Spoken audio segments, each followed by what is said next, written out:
Smart Ideas, et pour une fois, ce n'est pas une start-up qui est à l'honneur, mais une association. Bonjour Hakim El Hadouchi, bienvenue. Bonjour Thomas. Vous êtes le cofondateur de TESLab, histoire de famille, c'est ça? C'est une histoire de famille, effectivement. À l'origine, dans les cofondateurs, il y a mon frère, mon grand frère, avec qui on a grandi et on a un peu connu l'histoire de grandir dans un quartier populaire.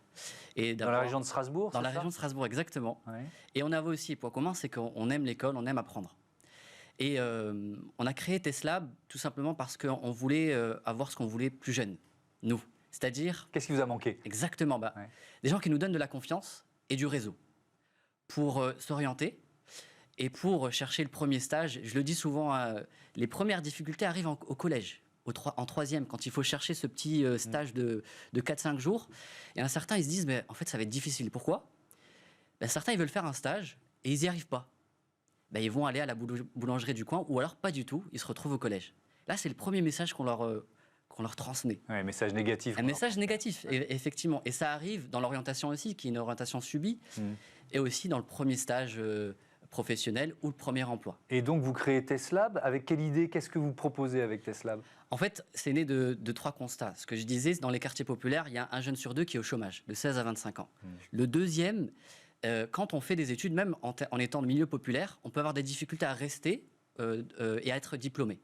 Le troisième, même quand on est diplômé, on a des difficultés à trouver un emploi.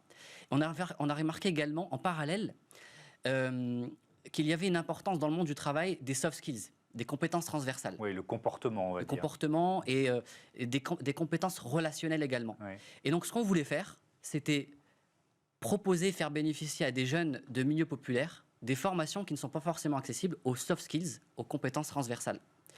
Et concrètement, TESLab, c'est un acronyme. Ça veut dire transmettre l'excellence à travers les super skills ou les soft skills, donc les compétences transversales.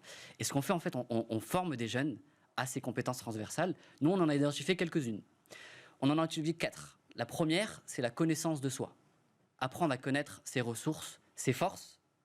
Je ne sais pas si, Thomas, si je vous demande, c'est quoi vos forces? L'empathie. Ah, l'empathie. C'est ce que je dirais en premier. Exactement. Et on leur apprend concrètement à décortiquer c'est quoi l'empathie et en quoi c'est une force. Leurs valeurs également, pour avoir une boussole. Ça, c'est le premier pilier. Le deuxième pilier des soft skills qu'on a identifié, c'est la prise de parole. Vous êtes un professionnel de la prise de parole. Beaucoup d'entre nous ne sont pas forcément des professionnels, ont des difficultés, et ça joue sur la confiance. La troisième, c'est l'esprit entrepreneurial. C'est tout simplement apprendre à se développer, à développer un projet, que ce soit entreprise, mais tout simplement un projet concret. Et le quatrième, c'est d'apprendre à développer des outils numériques, notamment le no-code. Ça s'adresse aux jeunes des quartiers populaires, des quartiers prioritaires de la ville. Ils sont souvent en première ligne, ou pas seulement eux? Pas seulement eux. En fait, on a une vision très globale. On considère que, bien sûr, on veut créer le monde de demain et on veut investir sur les jeunes, globalement.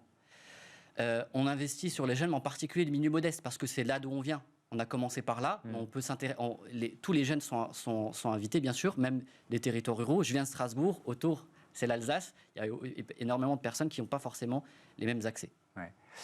Beaucoup de ces jeunes ont un potentiel, un talent à faire émerger. C'est aussi ça le message que vous voulez faire passer? Exactement. En fait, on peut voir qu'il y a vraiment des talents gâchés ou cachés. Et en fait, on veut révéler ces talents-là parce qu'ils peuvent être au service de leur territoire, de leur société, des entreprises, mais également créer des initiatives. Parce que c'est aussi le message de diversifier les talents. Quand on met de côté une partie, on met de côté des énergies et une manière de voir les choses. Donc c'est aussi ça, et c'est un message, c'est de prendre sa place dans la société. Alors il y a TESLab, il y a aussi BIOU. BIOU, c'est quoi? C'est le leadership au féminin? Exactement, c'est un peu plus précis encore? BIOU, c'est effectivement, on voit qu'il y a aussi un vrai enjeu auprès des filles, et de sensibiliser les filles à des filières qui sont sous-représentées, donc les filières scientifiques, les filières numériques et entrepreneuriales. Et en fait, ce qui est fait avec BIOU, c'est de créer des hackathons, c'est de créer des rencontres aussi avec des rôles modèles, avec des personnes et des femmes qui sont entrepreneurs, qui sont dans le domaine scientifique ou dans le domaine numérique. Et le fait d'avoir ces modèles à suivre, ça décuple la confiance en soi après. Merci beaucoup, Hakim El Hadouchi. Bon vent à votre TESLab et à BIOU. Voilà, c'est la fin de ce numéro de Smart Impact. Je vous dis à demain pour un nouveau rendez-vous en partenariat avec le Salon Pro Durable. Salut.